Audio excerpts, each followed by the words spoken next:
Today, we are talking about how to listen to one another in a way that is empowering to the person that we're listening to and doesn't re traumatize that person in how we listen. I want to be careful when I'm listening to someone tell me an important story in their life, particularly if it involves trauma. I want to listen with compassion and I want to listen thoughtfully so that I don't make the situation worse, but I actually can help with the healing process. So, how do I be a better listener? Is the question. So think about the environment first. What is the environment? Are you distracted? Is there a lot of clutter in the background that is going to draw your attention as a listener? Is there something else that you've got going on in your own head that is going to be distracting for you? So your environment has to be a good space for listening, but then also you have to be in a good space for listening. Then the next thing is you need to be focused on the person. You can't be thinking about your grocery list or what you're going to do tomorrow or the party that you're going to go to tonight or whatever it is that's on your own mind. Them if this is a good time for their conversation. Is there anything that's distracting for them? If you're on a Zoom meeting like this, is there anything in their environment that's distracting for them? Is it a good time for them? So you want to take care of all of those environmental things so that the space of the conversation itself is ready for that listening. So that the environment supports the listening, the ability Yeah. to be present with that human being. Beautiful. And then just being present. And it's natural, your mind is going to wander. So just recognizing when it does and bringing yourself back to the conversation, refocusing on the person. If you need to, writing a note down so that you're not feeling like you have to remember it. Like if they say something that sparks a question for you, instead of asking the question right then, just jotting a little note to remind yourself what that question was so that you can come back to it when they're done talking. Sometimes that can be helpful too. And then there's some things that you can do while you're listening. So, for example, if I was sitting back in my chair, sort of casually with my arms spread open, it doesn't look like I'm listening. But if I lean forward a little bit, I look a little more interested in what the person is saying. So, body posture and body language can be super important too. This kind of thing, probably not listening. But if I'm sitting up, I'm leaning forward a little bit, I'm looking at the person, all of that can make a difference. Sometimes people will be a little uncomfortable if you stare at them, though. So finding a spot kind of around them sometimes can be beneficial. I hadn't really thought about body language. Thank you for that. Then the responses are important too. So when you're listening to somebody, you want to listen, but people do well when you give them prompts to let them know that you're listening. Our social graces are such that there's a constant back and forth flow.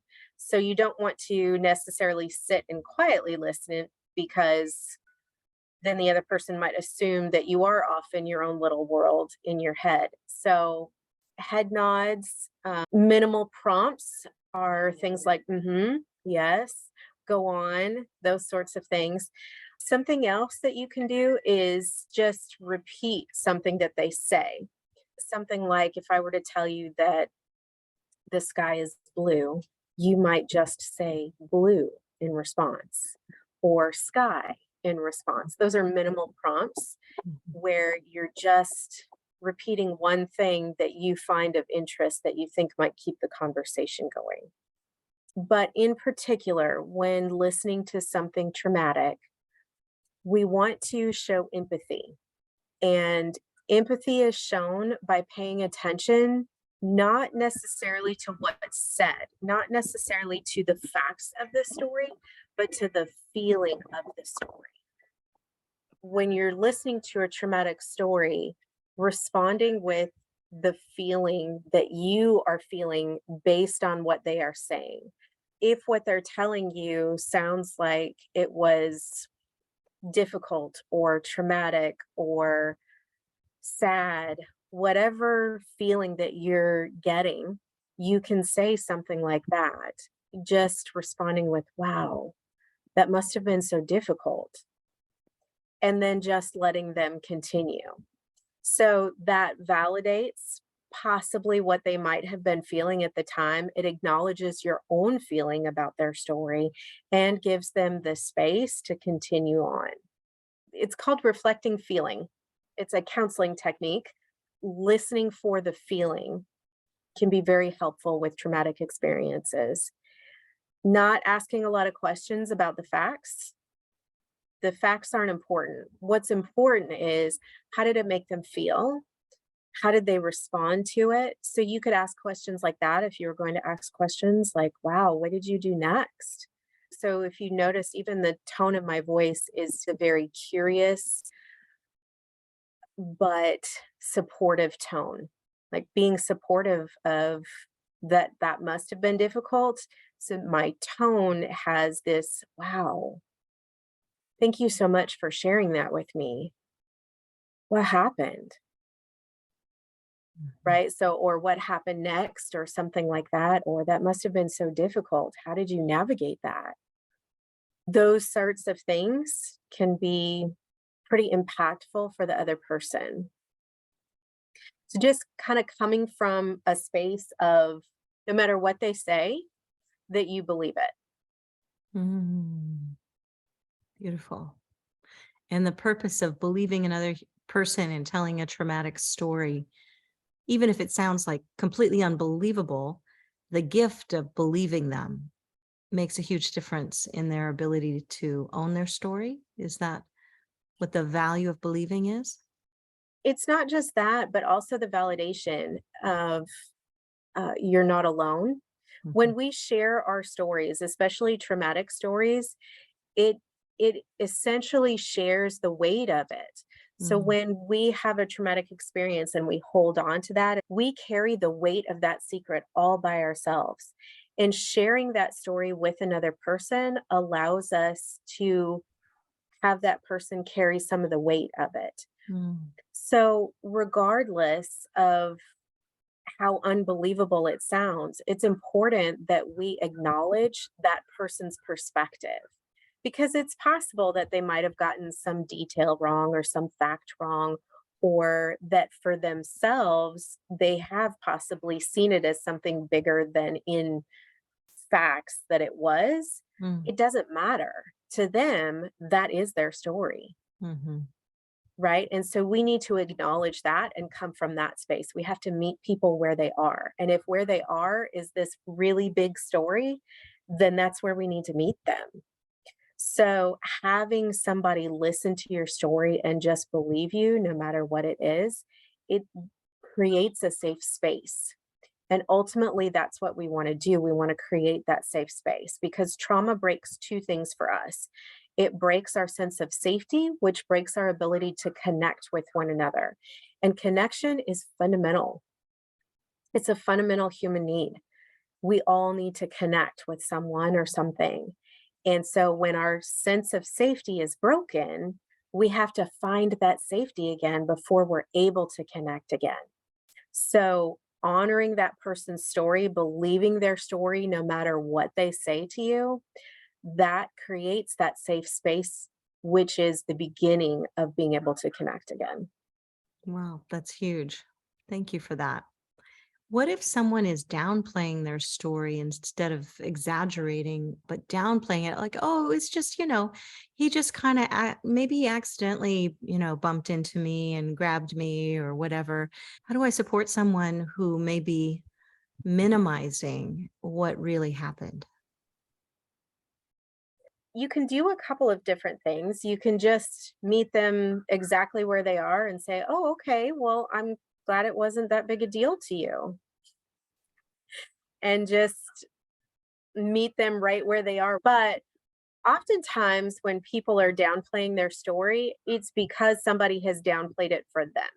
Hmm. And so they are trying in their own minds to minimize it so that their heart, their feelings will catch up with what everybody's telling them. And if what everybody's telling them is, it's no big deal, he does this all the time, it's not just you, then I might be trying to talk myself into it as I'm telling you my story.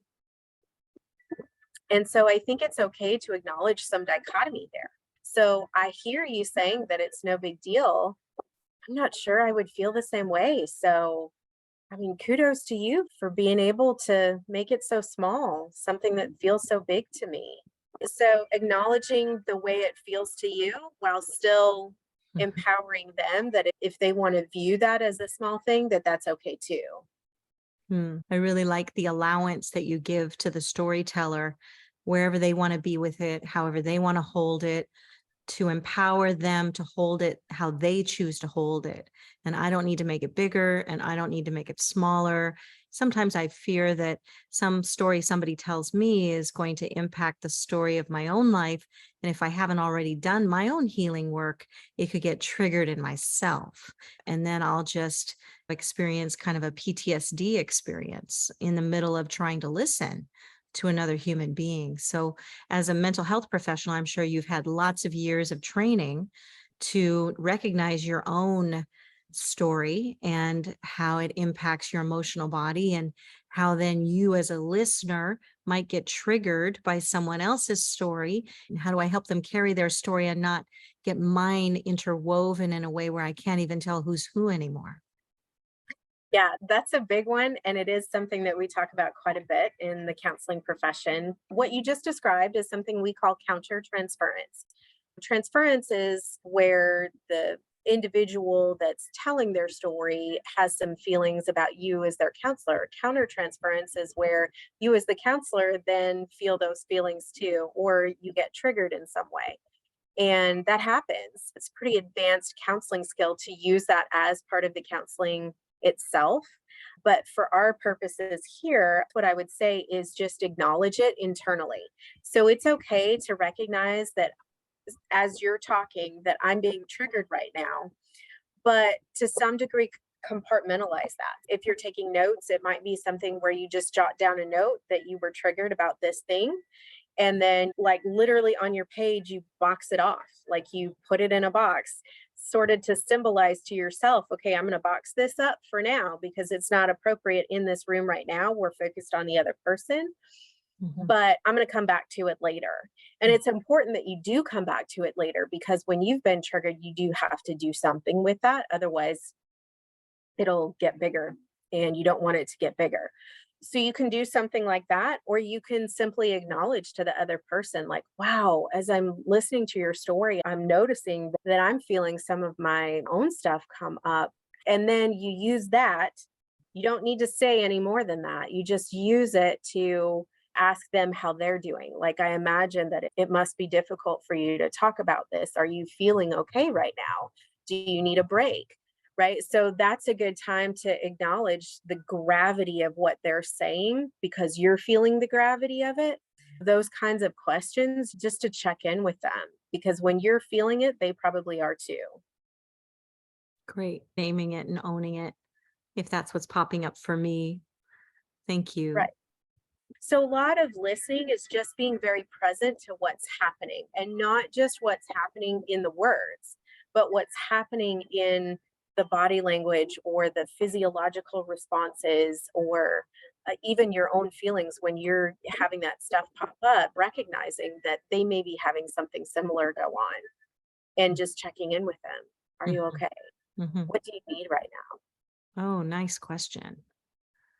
And what if they say, I don't know, I don't know? You let them know that that's okay. We don't always know what we need. So you can offer a few things. It depends on whether you're in the room or whether it's a Zoom or a virtual meeting like this. If you're in the room, you can offer something to drink or some tissues if needed. Oftentimes, when people are telling traumatic experiences, it's helpful for them to have a pillow or a blanket or something to hold on to. Um, there's something soothing about that. That's often why we have therapy animals in counseling, is having that animal on your lap, the weight and the warmth of it can make a difference. But for somebody in a virtual setting like this, you might offer, do you need to go grab a glass of water or a pillow or a blanket, something to hold on to? How does one avoid that desire to avoid suffering and to want to fix it. That is probably one of the hardest things to learn, is not to fix the other person's problem. When you try and fix the other person's problem, you give them the message that they can't do it themselves, or that you think they can't do it themselves. And when we give somebody the message that we think they can't do it themselves, that we have to solve their problem for them, we disempower them, which is exactly the opposite of what we're trying to do. We have to empower them by knowing that they have the solution to their own problem. And what about interrupting? You've been trained not to interrupt people, but some of us who are just learning how to listen in a way that is honoring, some of us have to be trained not to interrupt. Not interrupting can be hard at first. It is important to give the other person the space that they need to say what they need to say. There are times when it's appropriate to interrupt. That is a difficult skill to learn, though. Sort of like countertransference is an advanced counseling skill. Interrupting is an advanced counseling skill. So, for our purposes, I would simply say, if you're feeling like you need to say something, then write it down, make a note so Mm. that you can remember to come back to it later. Sometimes I've noticed when I tell my story to someone, they have a tendency to want to ask questions like, well, what were you wearing? It feels blaming. And why is it that the nicest people want to blame someone else for what happened to them? And they don't even know they're doing it in the conversation just by asking a question like, what part did you play in this? How do you deal with that? So, a couple of things. I would say that in general, our society has taught us that we all have some part in it. So, let's say we're talking about a date rape or something. When you look at it, it doesn't matter what you were wearing, it's still your body. But our society has taught us that it does matter. There is a dichotomy there. It's comforting to them to think that if you were wearing something you weren't supposed to, that it won't happen to me because I don't ever wear that. So that's when the listener is trying to reduce their own level of discomfort when they ask questions like that. But it is an attempt for them to make themselves feel better based on societal norms. So, what I would say is, A, we shouldn't ask questions like that. Don't ask questions about the details. The details don't matter. What matters is what parts of the story the person wants to tell, which is why I say reflect feeling rather than facts. Mhm, Doesn't matter what somebody was wearing. What matters is how they felt in that moment. mhm, What matters is how they feel about it now. mhm. But what I would say is it's also important to recognize and acknowledge that we have a survival mechanism in our brain. And that survival mechanism is repeating the story. So even if I have never spoken this story out loud to somebody before, I have played this story over and over in my head 1,000 times because that's what my brain does. It's what all brains do. It's part of survival. Our brains do this in an attempt to find a space where I could have changed the outcome.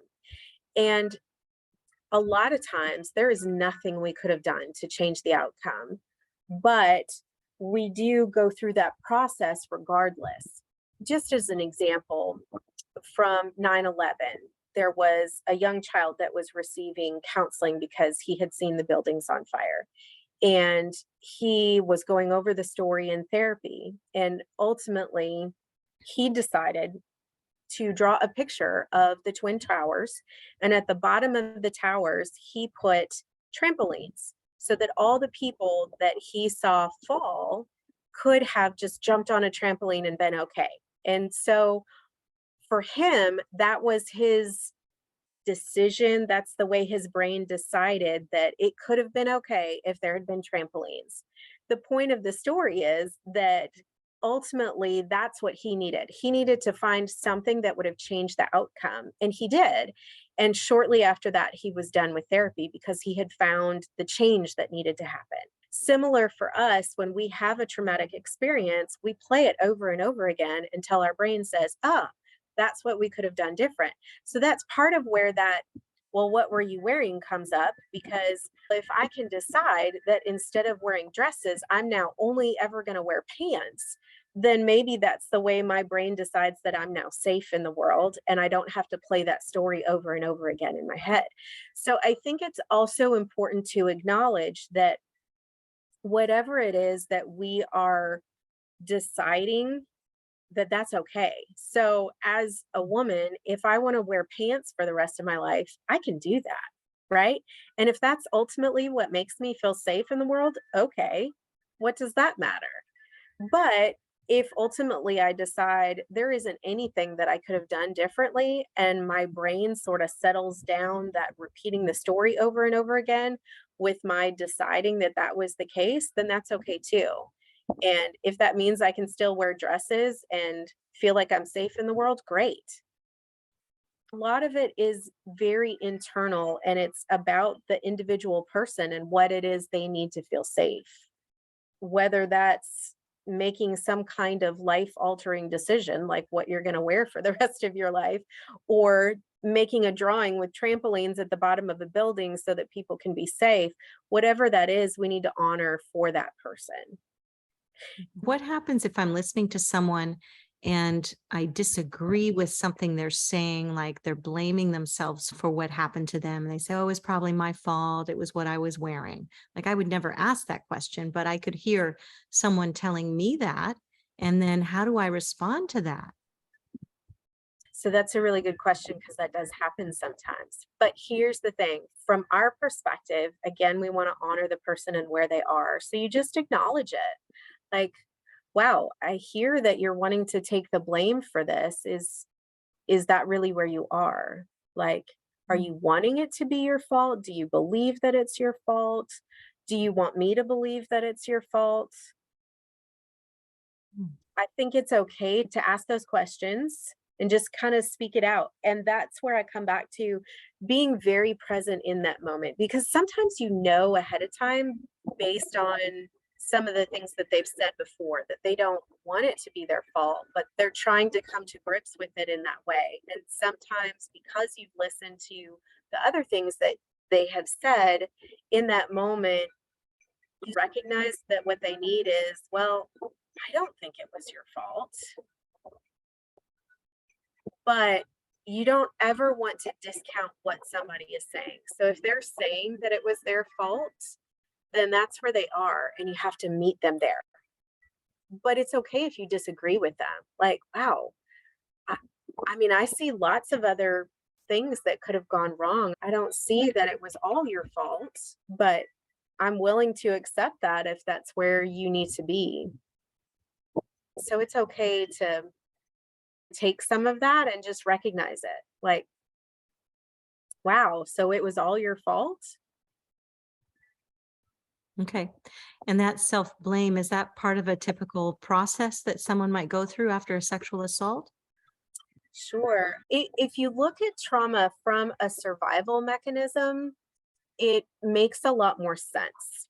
And I say that because even that self blame is an attempt to try and find something that we could have done differently, some way we could control it, some way we could know for certain that it wouldn't happen again. If I come to a decision that it was my fault, then I was in control of it. Mm. And if I'm in control of it, then I can change it. But ultimately, with sexual assault, it's not our fault. Were there things we could have done differently? Maybe. Would it have changed the outcome? We don't know. Maybe, maybe not. It's Mhm. entirely possible that it didn't matter what we were wearing or where we were or who we were with or how much we'd had to drink or what drugs we had done. Sometimes none of that matters. Sometimes it does matter. Sometimes somebody takes advantage of a situation that doesn't make it okay. It just gives us some way to ensure our safety moving forward. Does it help as the listener to know that this person who's had this traumatic event happen to them is somewhere in the process of their healing, and knowing that there are different stages that they might be in, and to listen from a perspective of, I wonder what stage in the healing process this person is in and how long it's been. I just imagine that at some point we're really, really angry and we want revenge. And then at another point, we're really sad and we're grieving. And another point, we might be despondent and maybe even suicidal 30% of the time, is what I'm reading. So does that help you? Because you're a mental health professional, you probably have an idea of the stages of traumatic healing, and knowing this person who's sharing this story, there's kind of a place for you to hang their story and the process of what does healing look like. Sure, sure. Well, I certainly have seen stages in my experience, but I've yet to see any kind of theory of stages of trauma. And many people are familiar with the stages of grief, and there's definitely a grieving that goes with trauma. So, all of those stages of grief would all be stages of trauma as well. I think there's a lot more to trauma than that. And I'm not sure that anybody has put together like a here's the stages of trauma, but there are definitely different places to be with regards to trauma. And I think as the listener, it is a good thing to be curious, Mm. but that curiosity has to be genuine. Somebody who's been through a traumatic experience is at a heightened level of sensitivity. And because of that heightened level of sensitivity, if you as the listener are disingenuine, they know it. So you can't pretend to be interested if you're not. So you do have to have a genuine curiosity about where they are. And if the way that you conceptualize that is trying to be genuinely curious about what stage of trauma they might be in, then great. I think a lot of that is just knowing yourself and knowing what it is you need in order to be able to be present for the other person, but certainly some genuine curiosity about maybe how you can be most helpful. That's where I tend to listen from, is listening to them from the instance of what piece, where are they, how can I be the most helpful for them? There's a part of me that wants to honor that privilege of being the listener, and also feels like there must be something I can offer, but I never know what it is. And I'm uncomfortable at the end of the story when I don't know what to say. Exactly what you just said. What a privilege that you trusted me with your story. Thank you so much for sharing it with me. I'm so sorry that happened. Mm-hmm. That's all you have to say. Because ultimately, there isn't anything that anyone can do after it's over other than to be supportive, other than to share that load. They don't have to carry it by themselves anymore. And And that's the an fact that they trusted you with it really is a privilege. mm. Thank you so much. Is there anything else in your experience of your lifetime that you wish people would do differently when they're listening? If you could train the world in how to be better listeners, is there anything else that we haven't spoken today that you wish people would be more aware of? I think as I have gone through life, I have learned that life truly is about relationship. And although we're speaking specifically about how to listen, I would say that no matter what you're doing, no matter where you are in life, that that relationship is more important or the most important. And beyond that, when you're listening to somebody's story, there's very little that's more intimate than that. Thank you. Yeah. So it connects you in the end. If there's a good listener, it's possible that the intimacy and the connection that comes from sharing that weight of that story can create an emotional intimacy that is not just a privilege, but is really what we all desire, is to be known. Yes. And I would say that if you have been a good listener for somebody in their story, that you have already, like, just that in and of itself, it begins a healing process. For the person telling the story. Yes. Great. Sometimes for the listener too. Mm, It's amazing how listening to somebody's story and being supportive of somebody can be healing as well. So when we're choosing the person that we want to tell our story to, I'm assuming we should be looking for certain qualities of a good listener. The first thing you spoke, which I take for granted, was creating an environment in which listening is possible, where we don't have distraction. So if I wanted to tell my story in an environment where someone could successfully listen to me, I could create an environment of quiet and peacefulness and turn off the cell phone and have a cup of tea and pull out a pillow or a blanket. It's a safe environment in which someone could listen to my story. Right, but I think from the storyteller perspective, you would also want to make sure that the other person was ready for that. And I would just go back to when I told my story to my husband. It took me a long time to get to a place where I was ready to do that. But once I was ready, I still had to make sure he was ready. And so I had to tell him, hey, I'm ready. I'm in a space where I am ready to tell you this story. Is there a good time for you to be able to hear it? Because when somebody's just coming home from work, although I may have set up the environment, they may have 50 other things on their mind, right? So important to let the other person know that I have something that I need to say and I need a certain response from you. But it's also okay to just tell the other person, like, hey, I need to vent or I need to say something. And here's what I want from you in return. Please don't fix it. Please just listen and acknowledge that it sucked or whatever it is that I need from you in that moment, right? Sometimes it can be really helpful as the storyteller to tell the other person ahead of time, here's the response that I want from you, or I don't want any response at all. So often we sit down and pour our hearts out to somebody, and then they're over there like, oh my goodness, now what do I do with all of this information? And if they're not prepared for, here's the response I need from you, then they may give us something that makes things harder rather than easier. So if you are a storyteller and you're planning on talking to somebody that is not a professional or doesn't necessarily know how to listen well to a story, not a trusted friend, those sorts of things, even if they are a trusted friend, sometimes even trusted friends don't really know how to respond to something. It's super helpful as the storyteller to tell the person ahead of time what you want from them in the end. Mm, that's brilliant. So we can prepare our listeners, not just by watching a little training video. We could say, hey, watch this training video and then let's talk. But, Yes. but we could be specific and actually train them to be ready to hear our story and honor our story enough to prepare the space, prepare the listener with our expectations of how we want them to come and support us. It's really about supporting the storyteller. That's the focus. I've noticed that some people say, oh, that happened to me too. That totally happened to me. Same thing happened to me. And I suspect that that would not be helpful.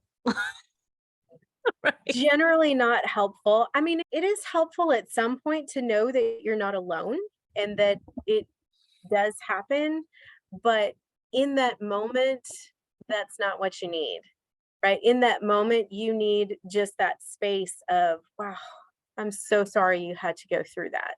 I wish that hadn't been the case. Mhm. And then maybe in another conversation. So, you know, that story that you told me the other day, I've totally been there. So, let's talk about what you need now. Mm. Like now that we've shared this, and now that you are no longer having to carry the weight of that by yourself, let me just tell you, I've been there too. And here's some of the things that I went through. I wonder if you're feeling some of that. So maybe some guilt or some shame, or feeling like you just need a bag of chocolate. We could go get some chocolate. Would you like to do that? So it's okay to do all of that stuff maybe after, maybe in another conversation, but waiting until the space feels right for that. Great. As opposed to just, oh, I'm uncomfortable. Let's go grab the chocolate right now. Right. And Yeah. not letting the story land and be held just by itself without having to fix it with chocolate or whatever. Mhm. Okay. 'Cause ultimately we do wanna fix it, right? We do wanna offer some things, but we want the other person to be in a space where they wanna fix it too. They may not be there yet. They may be just at the very beginning stages of even acknowledging that it was real. Mhm. So often, one of our first responses to just about anything is denial. Mhm. And so there comes this space where we're like, maybe if I pretend like it didn't happen in my head, maybe it didn't happen. And Mhm. so it may be that telling our story is just acknowledging that it's real and that it really did happen. And Mhm. so we're not ready to fix it yet. We haven't even gotten to the space where we've accepted that it was real and that it happened. Mhm. We're just sort of testing the waters and testing the theory. And do you believe me? Because if you believe me, then maybe it was real. Mhm. So sometimes the space, and I love the way you said that, just holding the story, sometimes that's really just what needs to happen. Taking our cues as listeners from the storyteller is really important. We need to let them be the director of what happens. We, in general, are really uncomfortable with silence, and yet silence is often the best thing for us. If somebody is telling their story and they just start crying, it's okay to just sit and wait and not say anything at all because that creates a safe space for them. If we attempt to stop that outpouring of emotion, then we essentially are saying that the outpouring of emotion isn't okay and we're taking something away from them. We don't ever want to take away, we only want to add to. And so we really have to take our cues from the other person. Okay. I've done counseling sessions where half of it is just silence because the other person was thinking or crying or whatever it is was happening, just waiting and giving that person the space that they need to be ready for whatever it is needs to happen next. Mm, that's great. The other thing I've heard about is sometimes when the person that we're telling has had a similar experience and has not healed it, that sometimes they become our adversary. For example, one of my friends was sexually assaulted by a particular colleague at work. And when she told her female colleague about it, the female colleague said, "Yeah, he did that to me too, but I didn't tell anyone because I want to keep my job. So I will not back you. I'll say you're a liar if you tell the institution that we work for because I want to keep my job." It can actually backfire to tell someone if the person that we're telling has not healed their own wounding. Is that anything you've had to deal with before? Sure. And I think that's where I go back to making sure that you prepare your listener. So when you get to a place where you're ready to tell your story, it's important to be intentional about who you tell your story to, because there are people that will listen to it and be like, oh, yeah, that happened to me too. It's not a big deal. Move on. Get over it. Put on Mm. your big girl panties and go back to work. Right? I've heard clients tell me all of those things. I think I've had some of those things said to me, and those things aren't helpful. And when you're trying to tell your story and you're in this space of trying to figure out where you are in your own story, are you in a space where you believe your own sense of reality? Are you struggling with that? Are you trying to decide what to do next? It's important that you, as the storyteller, choose who you talk to get the response that you're looking for. And the response that I'd be looking for in a listener is someone who has the time to listen to me, is willing to hold it confidentially. And I might have to ask for that as well. And is willing to not judge me in the process and is willing to have compassion and empathy in the listening and is willing to not have to fix it, but to just listen and just hold the story and just share the heaviness of the story with me, the pain of the story with me, and to just hold it with me. So it's not a secret anymore. So it's something that I've shared. Yes. Often when we tell stories, we're looking for acknowledgement and validation. And really, that's it. We Mm, want to be acknowledged or heard, and we want to be validated that that was a horrible thing and it shouldn't have happened. mhm, mhm. Is there something that I might say on accident, just because that's how our society maybe has trained us to say things, that would disempower someone by saying, "Oh my gosh, you're such a victim"? It just sounds and feels so disempowering.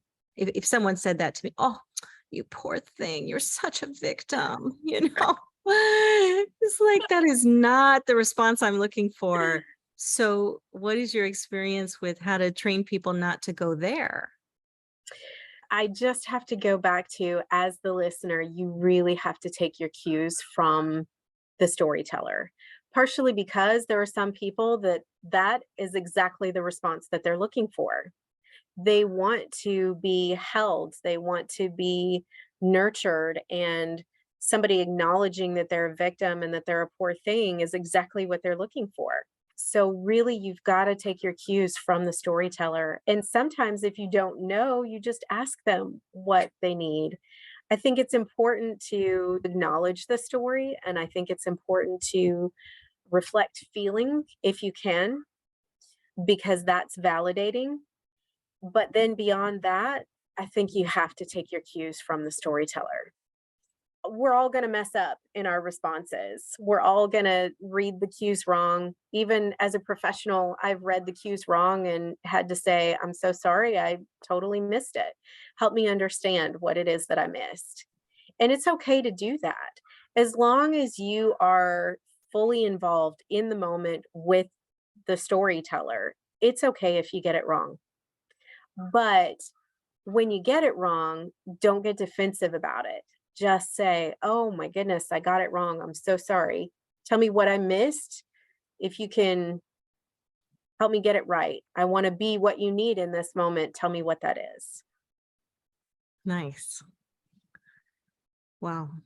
And that reminds me too, I was thinking about touch, and a lot of sexual assault involves touch and in a sense of loss of control.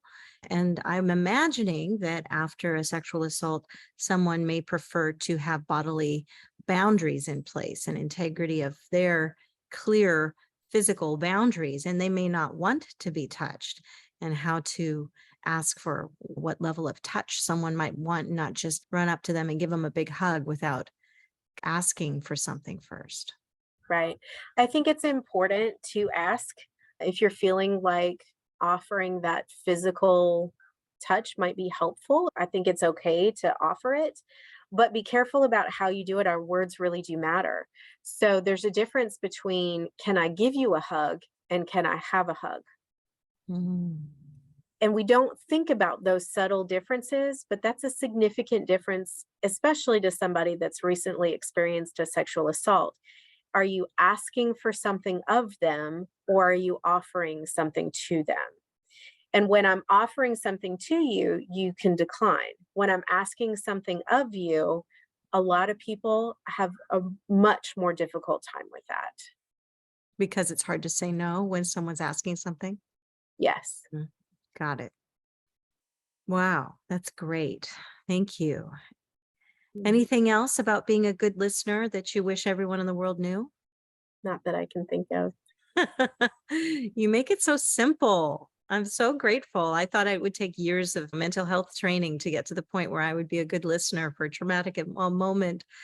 But I feel like just in this last 45 minutes that we've been talking, you just made it so simple. And I'm so grateful for the simplicity of your understanding of what really matters when someone is looking to share their story and share the weight of their story with another human being, and that that's enough, that there's nothing more that needs to happen other than to be a Mhm. supportive, available human being to someone else. That human connection really is so important, so fundamental. Mhm, And the connection that we get from being heard mhm, is significant. mhm.